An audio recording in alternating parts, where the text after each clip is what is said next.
Nah, saudara-saudara, saudara kita yang berada di Cianjur, yang dimana mereka sedang ditimpa bencana, sedang ditimpa musibah, yaitu gempa bumi, maka penderitaan yang mereka rasakan itu pun adalah penderitaan kita, saudara-saudara.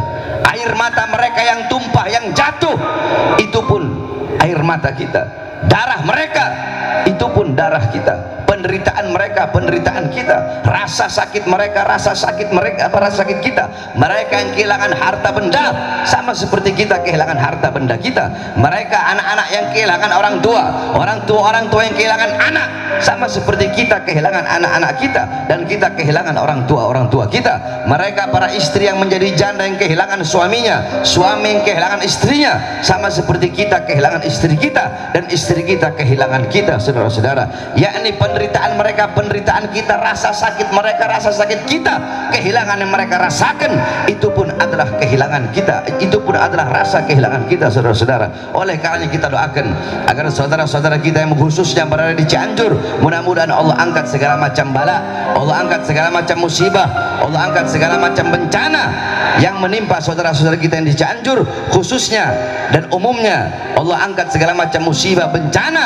yang terjadi di negara kita tercinta, yaitu negara Kesatuan Republik Indonesia, saudara-saudara. Hadirin sekalian yang dimuliakan oleh Allah Subhanahu wa taala, pasti kita bertanya-tanya apa sebab terjadinya gempa bumi di negara Kesatuan Republik Indonesia yang sangat kita cintai ini. Padahal Indonesia adalah negerinya para aulia, negerinya orang-orang soleh, negerinya para ulama. Banyak paku-paku bumi di negara Kesatuan Republik Indonesia. Sebelumnya di Lombok gempa bumi, di Palu gempa bumi sama dengan tsunami. Nah sekarang di Cianjur gempa bumi.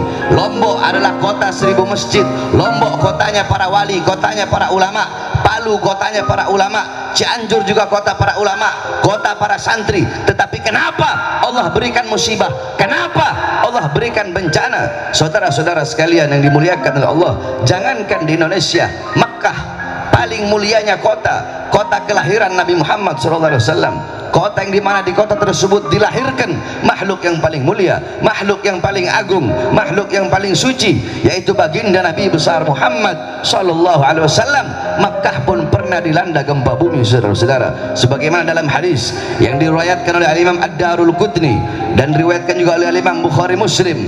Perawinya berbeda, setiap riwayat maka nama gunung berbeda-beda. Riwayat Bukhari Muslim diriwayatkan bahwasanya gunungnya adalah gunung Uhud, tetapi riwayat Imam Ad-Darul Qutni gunung tersebut adalah gunung Thabir.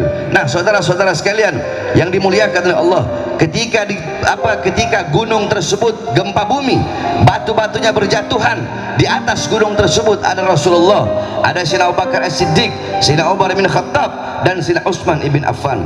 Ketika gunung tersebut mulai bergoyang, Nabi Muhammad meletakkan tangan sucinya di atas gunung tersebut dan Nabi Muhammad berkata, belum saatnya bagimu, belum saatnya bagimu, berhentilah berguncang, ketahuilah di atas engkau ada seorang Nabi, maksudnya Nabi Muhammad, ada seorang As-Siddiq, maksudnya Sayyidina Abu Bakar As-Siddiq, dan ada 2 orang syahid, maksudnya Sayyidina Umar bin Khattab dan Sayyidina Utsman bin Affan. Seketika itu juga gunung tersebut mentaati perintah baginda Nabi besar Muhammad dan berdiam dari guncangannya. Ketika gunung tersebut berhenti berguncang, maka Rasulullah bertanya kepada para sahabat, dosa apa yang telah kalian lakukan, maksiat apa yang telah kalian lakukan sehingga gunung ini bergoyang bergetar karena takut kepada Allah Subhanahu wa taala. Bahkan di zaman Sayyidina Umar bin Khattab, idza zulzilatil Madinah, ketika Madinah ditimpa gempa bumi, khataba Umar bin Khattab amaman nas. Sayyidina Umar bin Khattab beliau berkhutbah di hadapan manusia. Asra'tum wa ahdastum, kata beliau, sungguh cepat kalian, sungguh cepat apa yang kalian lakukan, sungguh cepat apa yang kalian perbuat, sehingga yang kalian lakukan dan kalian perbuat mengundang bencana dari Allah, yaitu gempa bumi. Kata beliau, wallah, demi Allah, apabila besok ada gempa susulan, demi Allah aku tidak lagi ingin tinggal dengan kalian, aku aku akan lari dan tidak akan tinggal bersama kalian. Di zaman Sayyidina Umar bin Abdul Aziz, ketika itu ditimpa gempa bumi, maka beliau mengirim surat kepada para gubernur-gubernur. Beliau panggil gubernur-gubernur tersebut untuk datang. Ketika para gubernur datang, beliau berkata, maksiat apa yang telah kalian lakukan, perbuatan dosa apa yang telah kalian perbuat, ketaatan apa yang kalian tinggalkan. Sungguh demi Allah, ini Allah tegur kita semua. Oleh karenanya, keluarkan harta kalian di jalan Allah Subhanahu wa taala untuk menghilangkan segala macam bala, musibah dan bencana. Seketika itu pun beliau memerintahkan para gubernur untuk mengeluarkan hartanya di jalan Allah Subhanahu wa taala. Kemudian Sayyidina Ka'ab ibn Malik, beliau berkata bahwasanya tidaklah gempa bumi tersebut terjadi melainkan terlalu banyak dosa-dosa dan maksiat yang hamba-hamba lakukan di atas muka buminya Allah, sehingga bumi tersebut takut, bumi tersebut gemetar kepada Allah, sehingga karena gemetarnya, karena rasa takutnya, sehingga bumi tersebut berguncang, saudara-saudara. Kemudian Sayyidina Anas bin Malik radhiyallahu an, beliau pernah bertanya kepada Sayyidatuna Aisyah radhiyallahu anha akan pendapatnya tentang gempa bumi. Apa jawab Sayyidatuna Aisyah radhiyallahu anha? Beliau menjawab, tidaklah gempa bumi terjadi melainkan 3 perkara ini telah merajalela. Apa 3 perkara tersebut? Apabila 3 perkara ini telah merajalela, apa 3 perkara tersebut? Yang pertama, kata Sayyidatuna Aisyah, idza istahalla zina, apabila perzinahan, apabila zina sudah dianggap sesuatu yang halal.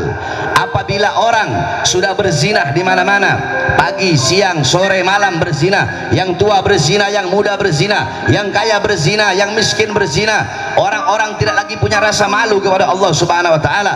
Para pemuda-pemudi berzina, para anak-anak muda, laki-laki, perempuan ciuman di pinggir jalan, mereka bergandengan tangan di pinggir jalan, mereka berzina, mereka melacur di pinggir jalan. Saudara-saudara, zina itu adalah dosa yang besar.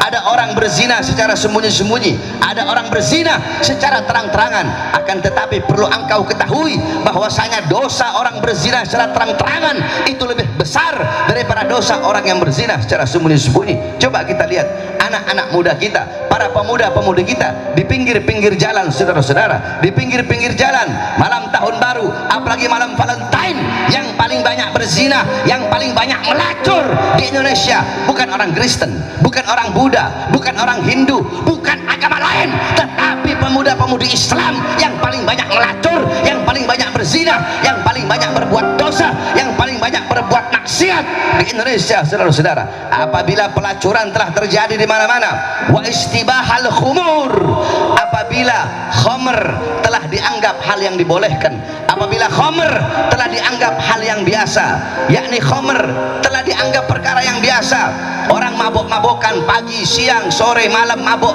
yang tua mabok, yang muda mabok, yang kaya mabok, yang miskin mabok, narkoba di mana-mana, mabok di mana-mana, khamr di mana-mana, di pinggir jalan orang menenteng minuman keras, tidak lagi punya rasa malu. Khamr bukan lagi hal yang tabu, seakan-akan minuman keras tersebut, seakan-akan minuman syaitan tersebut adalah perkara yang dihalalkan, saudara-saudara. Nah, perzinahan merajalela, perzinahan di mana-mana, khamr di mana-mana, wa darabu bil ma'azif. Kemudian orang-orang mulai memainkan musik-musik yang membuat lupa kepada Allah Subhanahu wa taala.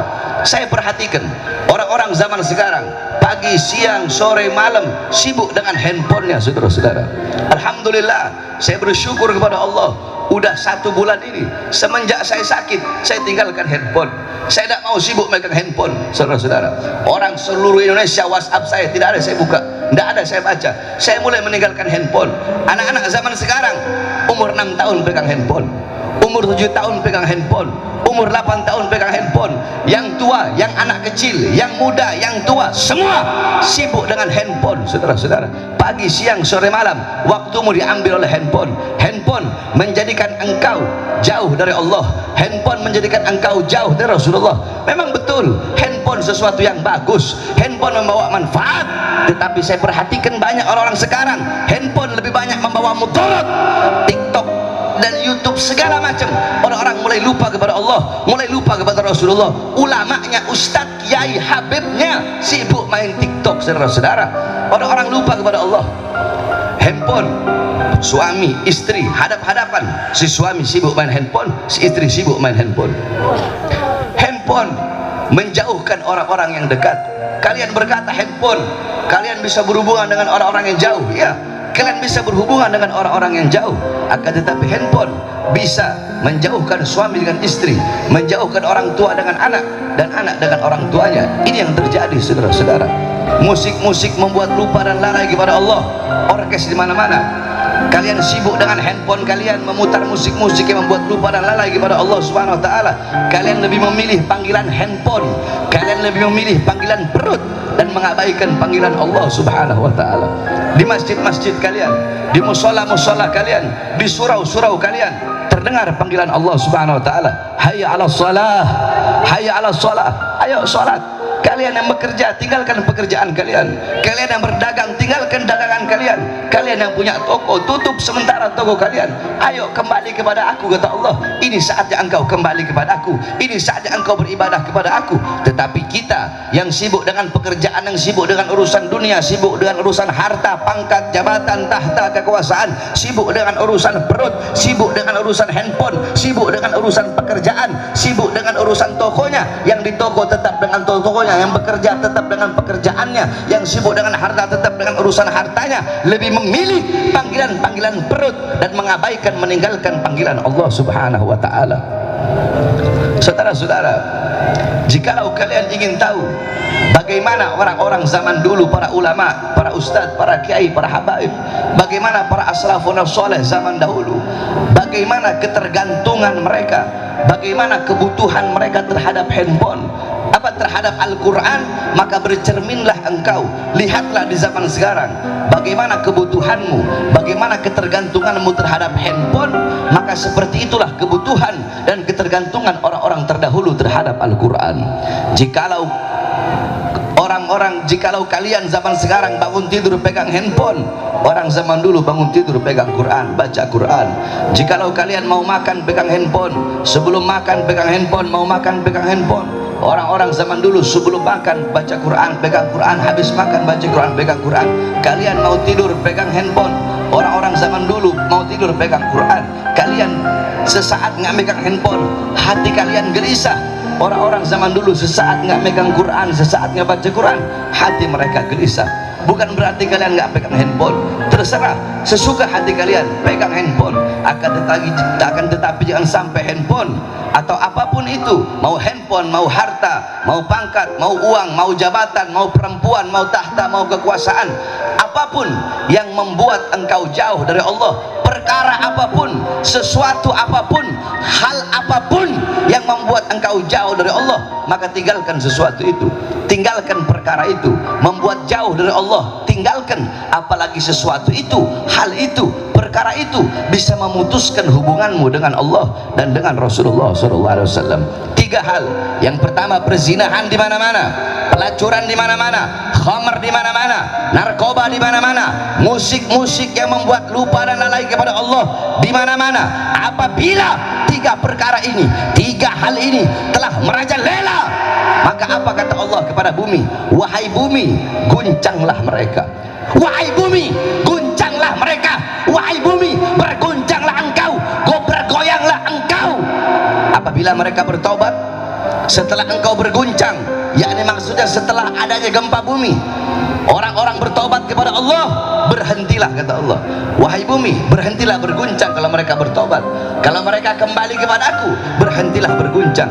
Akan tetapi setelah engkau berguncang, mereka tetap dengan perbuatan dosa mereka, mereka tetap dengan perbuatan maksiat mereka. Setelah diberi peringatan, mereka masih tetap meninggalkan kewajiban, meninggalkan rasa taat dan melakukan maksiat, maka guncanglah mereka, goyanglah mereka, hancur leburkan mereka sampai mereka binasa. Wahai bumi, oleh karenanya saudara-saudara, apabila ada gempa bumi di mana-mana, ada tanah longsor, ada tsunami, ada bala, ada musibah, ada bencana, kebakaran, tsunami, tanah longsor, gempa bumi, jangan engkau bertanya kepada Allah Subhanahu wa taala, ya Allah, kenapa engkau berikan bala? Ya Allah, kenapa engkau berikan musibah? Kenapa engkau berikan bencana?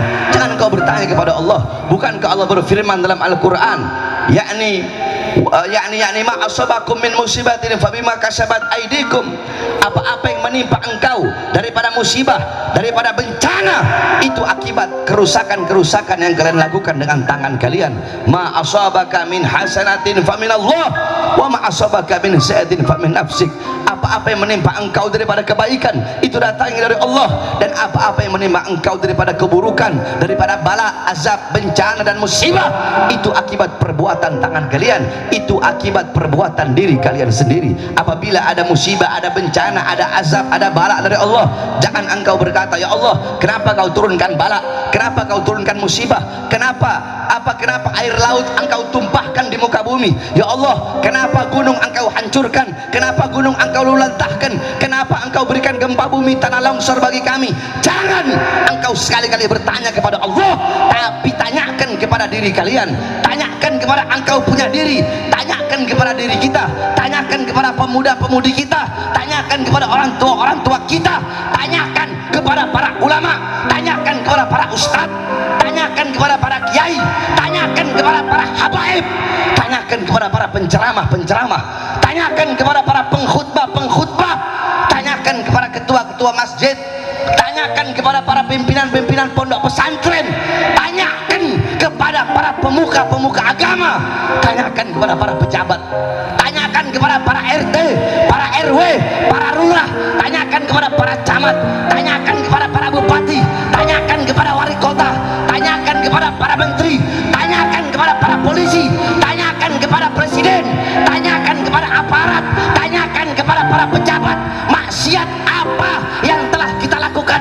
dosa apa yang telah kita lakukan, ketaatan apa yang telah kita tinggalkan sehingga mengundang bala dari Allah, sehingga Allah berikan bala dan musibah bagi negara kesatuan Republik Indonesia, saudara.